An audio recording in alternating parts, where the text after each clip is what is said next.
Hello बच्चों, हम पढ़ रहे हैं क्लास 6 की साइंस का एक चैप्टर इलेक्ट्रिसिटी एंड सर्किट्स, यानी बिजली और उसके कुछ सर्किट्स।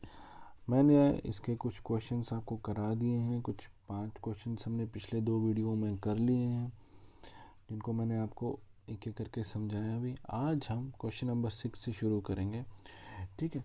तो एक एक करके सभी सवालों को उठाएंगे। चलिए शुरू करते हैं। तो क्वेश्चन नंबर 6 में ये एक डायग्राम है, आप ये डायग्राम को देखिए। तो मैं थोड़ा जूम कर देता हूँ इसको, ताकि आप अच्छे से देख पाएँ। आप इसको देखिए, ये एक कंप्लीट सर्किट है। अब इसके ऊपर एक सवाल है, ये जो ऑरेंज वाला पोर्शन है इस पे आप गौर रख। तो सवाल है, would the bulb glow after completing the circuit show in figure 12.4 if instead of safety pin we use an eraser। तो कह रहा है कि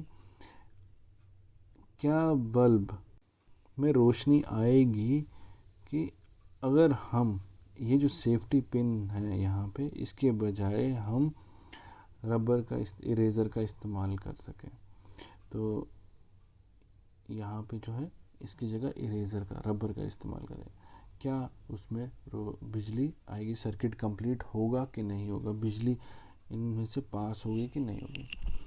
देखिए, आपको पता ही है जो रबर है या इरेज़र है वो बैड कंडक्टर ऑफ इलेक्ट्रिसिटी है, जिसकी वजह से वो करंट पास नहीं होता है, वो आगे जो करंट फ्लो होता है वो नहीं होगा। तो अब देखते हैं इसका आंसर क्या रहेगा। इरेजर इज इंसुलेटर, जो इरेजर है वो इंसुलेटर है, यानी वो आगे करंट पास नहीं कर सकता, वो करंट एब्जॉर्ब कर लेगा। So circuit will not complete, circuit जो है वो पूरा नहीं होगा। As a result the bulb will not glow, फिर रिजल्ट जो रहेगा वो मतलब जिसकी वजह से क्या होगा, जो रोशनी है, जो बल्ब है उसमें रोशनी नहीं आएगी। तो ये इसका आंसर है।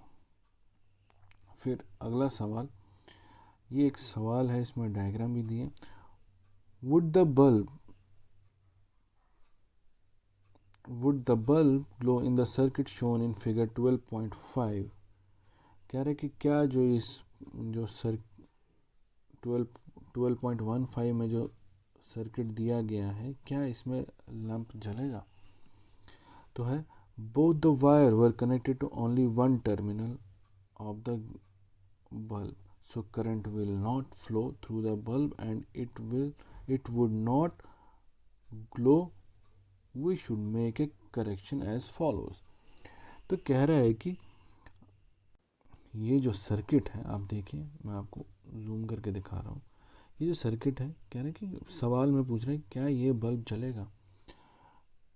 तो कह रहा है कि नहीं जले। जो इसका आंसर है उसका ये है कि ये नहीं जलेगा, क्योंकि जो दोनों जो यहाँ पे हैं वो एक ही जगह पे कनेक्ट किए हुए हैं, जिसकी वजह से ये बल्ब नहीं जलेगा। यहाँ तो अलग है, इस जगह पे अलग है, मगर जो बल्ब के पास में है वहाँ पे दोनों तारे एक ही जगह जोड़ी है। तो उसके लिए हमें क्या करना है, जो तार को है एक नीचे की तरफ लगाना है। ये जो तार है, ये जो ऐसे जो लगाई, ये नीचे की तरफ। अगर हम दोनों ऊपर एक ही टर्मिनल पे लगाएंगे तो ये लैंप नहीं जलेगा। लैंप जलाने के लिए हमको उसके लैंप के दूसरे टर्मिनल पे तार लगानी पड़ेगी। तो ये इस सवाल का जवाब है। तो क्वेश्चन नंबर 8 अब उठाएंगे। क्वेश्चन नंबर 8 कह रहा है, using the conduction tester an object it was found that bulb begins to glow, is that the object conductor और इंसुलेटर। कह रहा है कि एक हम टेस्टर का इस्तेमाल करेंगे और ये पता चला कि उसमें जो लैंप है वो जलने लगा, उसमें रोशनी आई। क्या वो जो उसमें जो वो जो चीज़ है, वो जिसमें लैंप जला था, जिसकी वजह से वो कंडक्टर है या इंसुलेटर है, और हमें बताना है क्यों, इसकी वजह क्या है।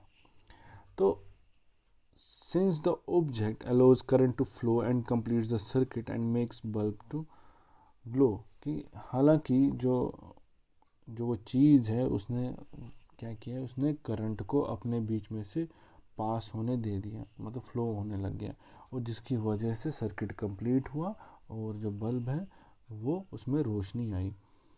इसका मतलब ये है कि it means the object is the conductor of electricity. जो इसका मतलब है कि जो वो करंट, वो जो सब चीज़ है, जो जिसके ऊपर वो